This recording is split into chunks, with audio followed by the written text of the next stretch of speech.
हर हर महादेव मित्रों, आप सभी को महाशिवरात्रि की हार्दिक शुभकामनाएं। तो आइए शुरू करते हैं महाशिवरात्रि की व्रत कथा। चित्रबानु नामक एक शिकारी था। जानवरों की हत्या करके वह अपने परिवारों को पालता था। वह एक साहूकार का कर्जदार था, लेकिन उसका ऋण समय पर न चुका सका। क्रोधित साहूकार ने सिट्ठा शिकारी को शिव मंठ में बंदी बना लिया। संयोग से उस दिन शिवरात्रि थी। शिकारी ध्यानमग्न होकर शिव संबंधी धार्मिक बातें सुनता रहा। चतुर्दशी को उसने शिवरात्रि की व्रत की कथा भी सुनी। शाम होते ही साहूकार ने अपने पास बुलाया और ऋण चुकाने के विषय में बात की। शिकारी अगले दिन सारा ऋण लौटा देने का वचन देकर बंधन से छूट गया।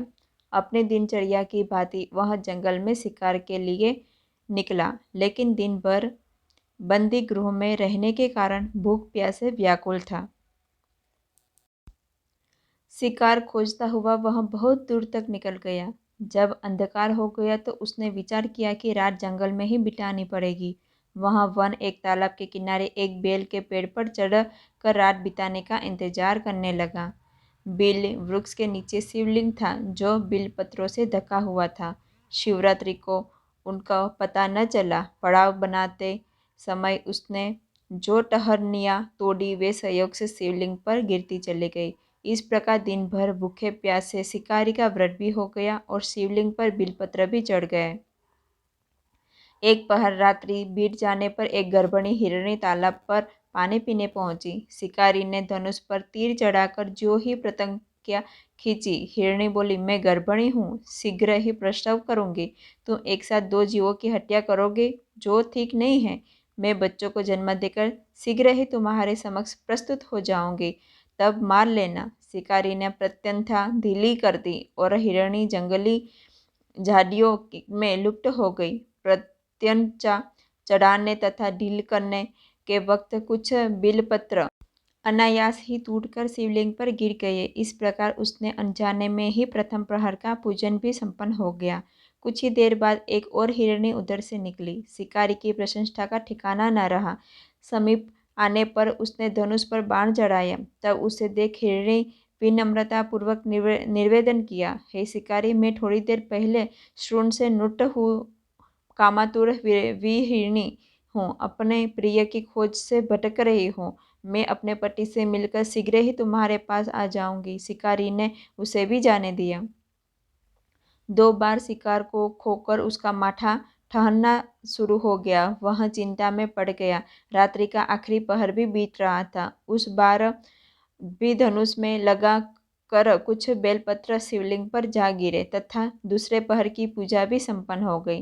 तभी एक अन्य हिरणी अपने बच्चों के साथ उधर से निकली। शिकारी के लिए यह स्वर्णमय अवसर था। उसने धनुष पर तीर चढ़ाने में देर नहीं लगाई।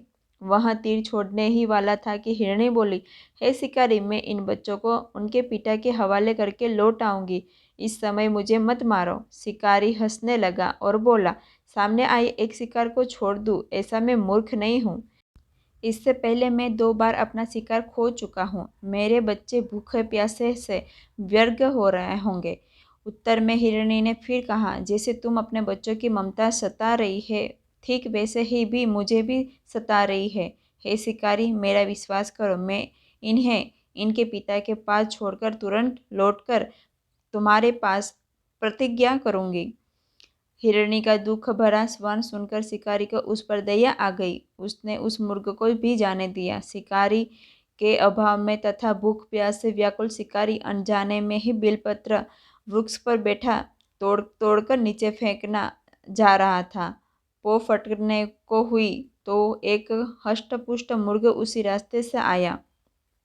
शिकारी ने सोच लिया कि इस शिकारी को वह अवश्य करेगा। शिकारी ने तनी प्रत्यंचा देकर मुर्ग विनीत स्वर में बोला, हे शिकारी, यदि तुमने मुझे पूर्व आने वाली 3 मुर्गियों तथा छोटे छोटे बच्चों को मार डाला है तो मुझे भी मारने में विलंब मत करो, ताकि मुझे उनके वियोग में एक क्षण भी दुख नहीं सहना पड़े।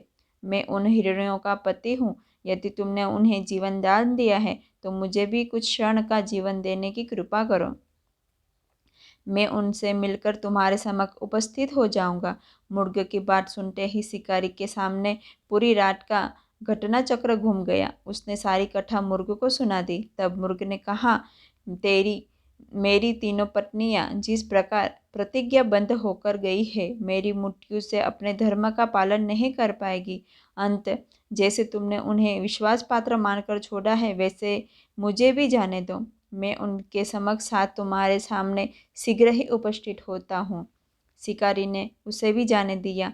इस प्रकार प्रातः हो गई। उपवास, रात्रि जागरण तथा शिवलिंग पर बेलपत्र चढ़ने से अनजाने में ही शिवरात्रि की पूजा पूर्ण हो गई। पर अनजाने में ही की गई पूजा का परिणाम उसे तत्काल मिला। शिकारी का हिंसक हृदय विनर्म निर्मल हो गया। उसमें भगवान शक्ति का वास हो गया। थोड़ी देर बाद वह मुर्ग सपरिवार शिकारी के समक्ष उपस्थित हो गया ताकि वह उसका शिकार कर सके। किंतु जंगली पशुओं की ऐसी सत्यता, सात्विकता एवं सामूहिकता प्रेम भावना देखकर शिकारी को बड़ी गलती हुई। उसने मूर्ख परिवार को जीवन दान दिया। अनजाने में शिवरात्रि के व्रत का पालन करने पर शिकारी को मोक्ष और शिवलोक की प्राप्ति हुई। हर हर महादेव। यह हे शंकर भोलानाथ, जैसे ही आप शिकारी को मोक्ष प्राप्त की है, वैसे ही ये कहानी सुनने वालों को, व्रत करने वालों की हर एक मनोकामना पूर्ण करना। हर हर महादेव।